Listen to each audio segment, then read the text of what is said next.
This is the Practicing Christian, and this week's topic is dominance. We grow gradually as babies to learn how to take control of our own selves, our bodies, and our moods and minds. At some point, we also learn that we can sometimes control what other people do, and that they can sometimes control us.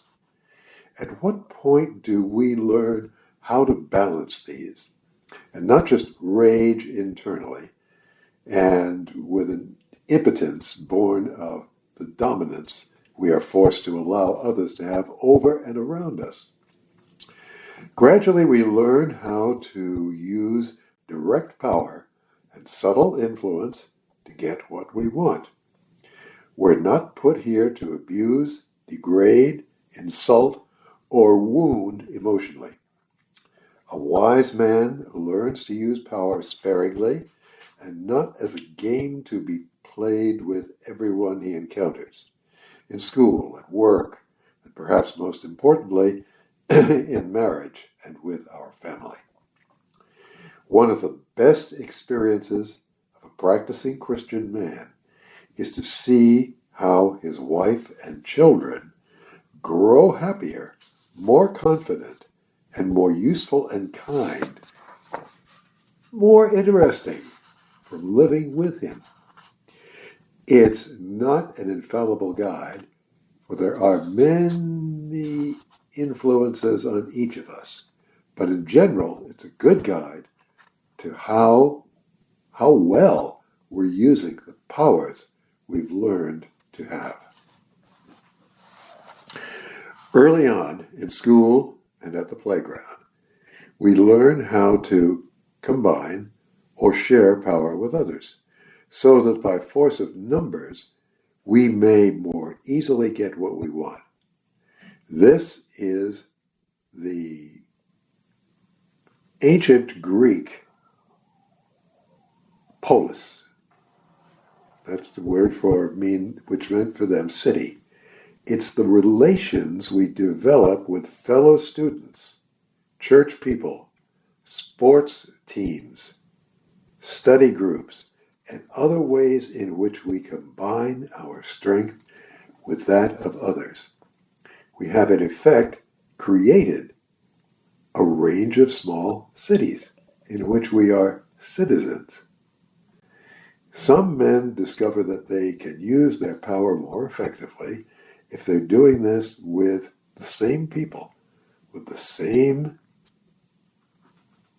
comments, same commitments, all the time. Such groups as monasteries and many Nazi groups under Hitler are examples. We can use situations where all the people that we work with are on the same page, for good or ill.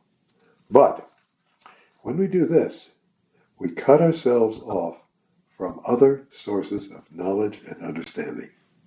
In general, it's a good idea to have lively connections with different sorts of people in different groups.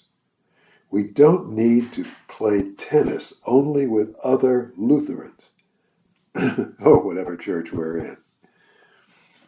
All of this suggests that the ideal for a practicing Christian is not so much control or dominance over others, but self-control. Jesus is an excellent example of this. Time and again he went out of his own group, male Galilean Jews, to describe how goodness can be found, for example, with the Good Samaritan. Aliens helped, for example, the centurion's daughter, and God's purposes shown, the woman at the well. It can be useful to us to have groups in which we belong, but we should avoid not being able to learn from, see the good in, and simply to be friendly with those not like us. In our big boys version of politics, we sometimes speak very disparagingly of people in other political parties. Bad form for Christians to do this. How can they learn the love of God from you if they see only contempt or disdain in your eyes whenever you meet?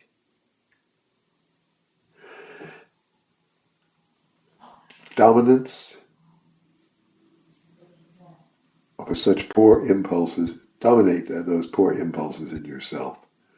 Leave the act of dominance over others to those who have a poor understanding of how God looks at things.